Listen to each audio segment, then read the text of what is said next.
Hello అందరికీ హరిహర భక్తి channel ప్రేక్షకులందరికీ నమస్కారం. అలాగే శ్రీ పరాభవ నామ సంవత్సర ఉగాది శుభాకాంక్షలు అందరికీ కూడా. ఉగాది సెలబ్రేషన్స్ ఎలా ఉన్నాయి? బాగా జరుపుకుంటున్నారా? అయితే ఈరోజు నేను ఈ వీడియోలో ప్రధాన ద్వారం, ఇంటి గుమ్మం గురించి నేను కొన్ని విషయాలు మీతో చెప్పాలని అనుకుంటున్నాను. ఇది నేను చెప్పింది కాదు, శాస్త్రంలో ఉన్నది, మన పెద్దవాళ్ళు నమ్మేది కూడా. కాబట్టి ఇంటి ముఖద్వారం గురించి కొన్ని విషయాలు మీతో. ఇంటి ప్రధాన ద్వారం నిజమైన అదృష్ట ద్వారం.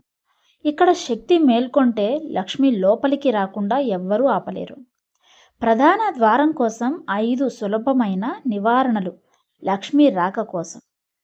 ఇంటి ప్రధాన ద్వారం కేవలం ఒక మార్గం మాత్రమే కాదు, సంపద, అదృష్టం మరియు సానుకూల శక్తి ప్రవేశించే ప్రదేశం కూడా ఇక్కడే. దాని శక్తిని శుద్ధి చేసి మేల్కొలిపితే ఇంట్లో శ్రేయస్సు మరియు ఆనందం యొక్క ప్రవాహం పెరుగుతుంది అంటున్నారు.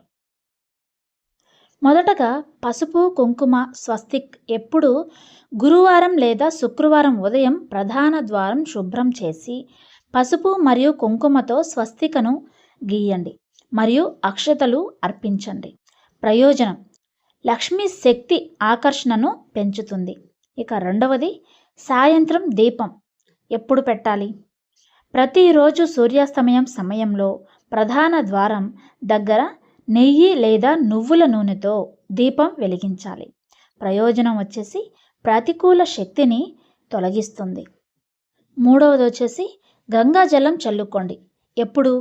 సోమవారం లేదా శుక్రవారం గంగాజలంలో కొద్దిగా కర్పూరం కలిపి తలుపు మీద చల్లుకోండి. ప్రయోజనం వచ్చేసి ఇంటి శక్తిని శుద్ధి చేస్తుంది. ఇక నాలుగవది, మామిడి ఆకు తోరణం. అది ఎప్పుడు? శుక్రవారం లేదా పౌర్ణమి ప్రధాన ద్వారం వద్ద 5 లేదా 7 మామిడి ఆకుల తోరణాన్ని వేలాడదీయండి. ప్రయోజనం వచ్చేసి సానుకూల శక్తి మరియు అదృష్టాన్ని పెంచుతుంది. ఇక ఐదవది, గంట మరియు ధూపం. ఎప్పుడు? ఉదయం మరియు సాయంత్రం ప్రధాన ద్వారం వద్ద గంట మోగించి ధూపం లేదా అగరబత్తి వెలిగించండి. ప్రయోజనం వచ్చేసి ఆధ్యాత్మిక మరియు పవిత్ర వాతావరణాన్ని సృష్టిస్తుంది. గుర్తుంచుకోండి, శుభోదయంతో కూడిన శుభ్రమైన సువాసన గల మరియు బాగా వెలిగించిన ప్రధాన ద్వారం లక్ష్మీ ప్రవేశానికి నిజమైన ద్వారం. ఇవన్నీ మనం చేసుకోగలిగితే మనకొచ్చే అదృష్టాన్ని ఎవ్వరూ ఆపలేరు. అలాగే సాయంత్రం 6 అయ్యేసరికి ఇంటి ముఖద్వారం కంపల్సరిగా తెరవాల్సి ఉంటుంది. కనీసం ఒక 10-15 నిమిషాలైనా తెరిచి ఉంచండి. ఎందుకు అనంటే లక్ష్మీదేవి రాక అప్పుడే జరుగుతుంది కాబట్టి. ప్రతి ఒక్కరూ ఈ విషయం గుర్తుంచుకుంటారని అనుకుంటూ, ఈ వీడియో మీకు నచ్చింది అనుకుంటే లైక్ చేయండి, షేర్ చేయండి, సబ్స్క్రైబ్ చేసుకోండి.